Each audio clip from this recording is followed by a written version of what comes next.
Greetings, salutations. Happy Friday, August the 28th, 2026. Welcome to Backstage, the daily show for entrepreneurs, founders, visionaries, and builders ready to stop waiting in the wings and let their stories power their growth. What is the story of your week this week? I hope it was a good one, and it's still going for some.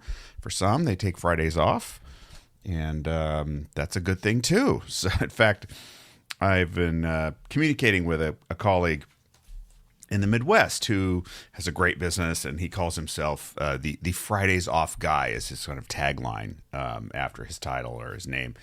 And I sent him an email saying, hey, can you talk today? This was yesterday, or perhaps tomorrow morning, which is today, Friday morning. Then, he called me and I said, oh, by the way, I will stop asking you to talk on Fridays because I think you actually are Fridays off guy. He laughed. He was very gracious, very, very kind and gracious to me. But it's so funny that I didn't fully believe that he was the Fridays off guy.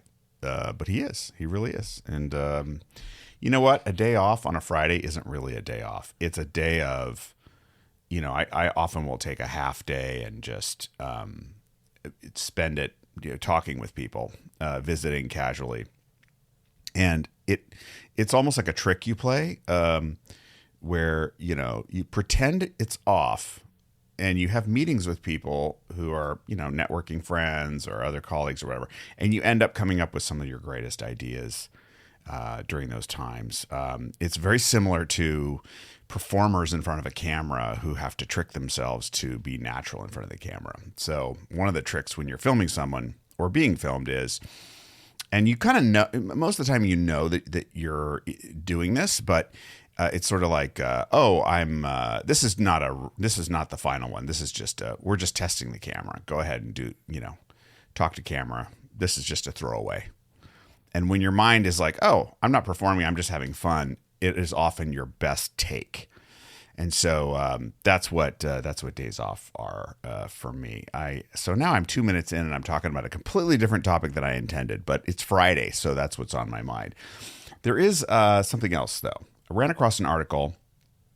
FedEx's second ever CEO offers a compelling model for preserving founder DNA while changing almost everything else. This is also from Fortune magazine. Headline: The Supply Chain Savant, How FedEx CEO Raj Subramaniam, I'm not sure how to pronounce it, leads through reglobalization.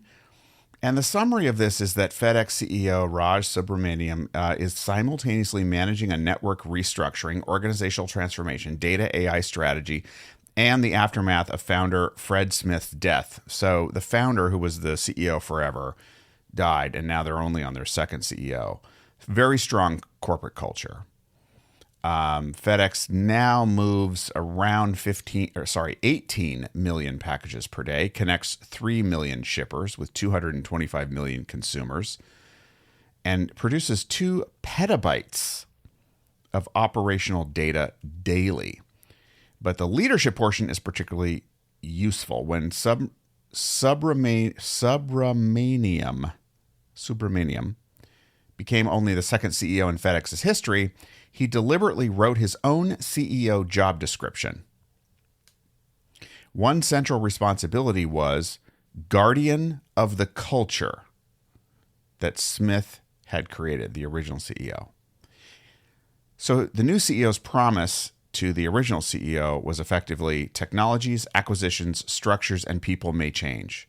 The cultural core should not. And there's some lessons in that. Now, would need to go a lot deeper into how he's approaching that to see whether or not it's actually successful on the outside. And a lot of these articles, which we have to be a little bit skeptical of because they are often put out, sold to the journalist, and then they end up being essentially a puff piece, right? So I'm always skeptical. I would need more data to know whether this is actually true. And I may actually reach out to the CEO and ask him if he'll do an interview. So I think that's going on my list. See if he'll talk about it and tell me more. But on the outside, at least the sentiment around it, I find really compelling. And that is, when you first start a business, if you're a founder, it's really your business. Your DNA is going into it. Your heart, your values, your soul, what motivates you, is all part of it. And what's hard is, as it grows, keeping that going. Because in the beginning, relationships always matter. But in small companies, relationships matter even more. The correlation between relationships and growth is extremely high. I should say the causation even is extremely high, because there's just not a whole lot of layers there. If people trust you internally, they're going to be better employees. And if you build high trust relationships with your clients, you're going to grow really fast. So the year over year growth in a high trust company has a potential of being extremely high in terms of percentage of growth, especially in small companies. And in fact, there's other data. There's an article from Fortune magazine from yesterday. New workplace data finds trust correlates with dramatically higher growth in smaller companies. Great Place to Work's data finds the higher levels of employee trust were associated with as much as 7.5 times higher revenue growth among companies with 10 to 99 employees, and 3.4 times higher growth among companies with 100 to 999 employees. Again, I would need to look into that more deeply, but anecdotally, just based on my own experience, the bigger a company gets, when it gets into the 10,000, 30,000 employee range, you're looking at bureaucracies essentially.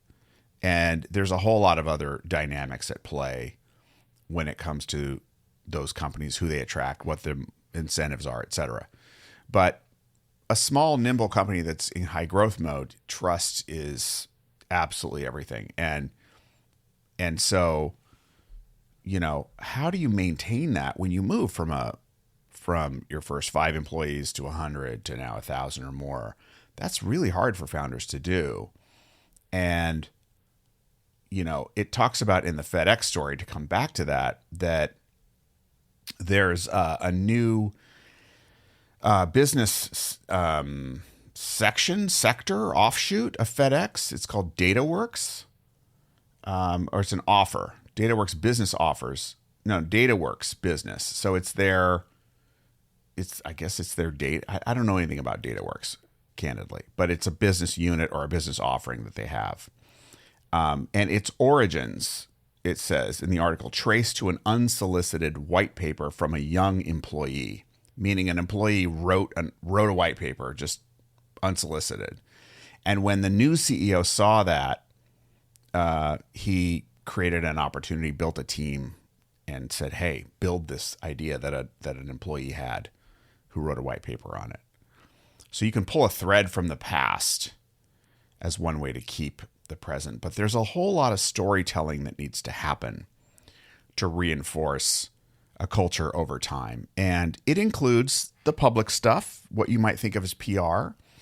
That has a role. It's not all BS. The stories we tell around the campfire reinforce our values. So it's important to keep retelling these stories. This is who we are. This is what we represent. These are the values that we represent. And when you have someone in power who doesn't reflect those values, who starts using different values, that can create a whole lot of tension, and it can break things apart. So storytelling is absolutely key. The narrative is absolutely key, but also the actions have to align with that narrative. And if you can get those right, you can change a whole lot of how you do what you do without changing why you do it. And so anyway, these are sort of, I don't know if they're abstract thoughts, but they're not random. I'm not going to say that. But I'm wondering what you're getting out of this for you. As you grow, what do you absolutely want to keep unchanged? What is critical for you to keep unchanged in your enterprise, on your team, whatever you're doing?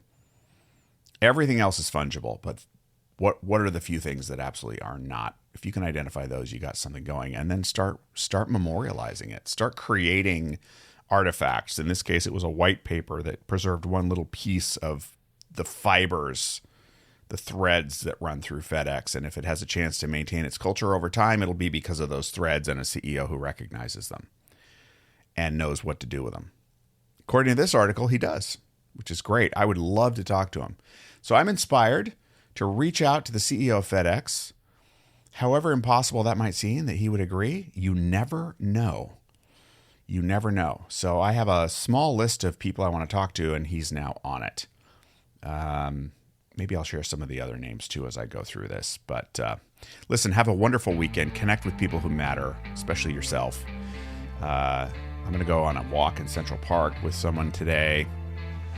And I've got another meeting after that around Wall Street that I'm really excited about. So exciting day in Manhattan to look forward to.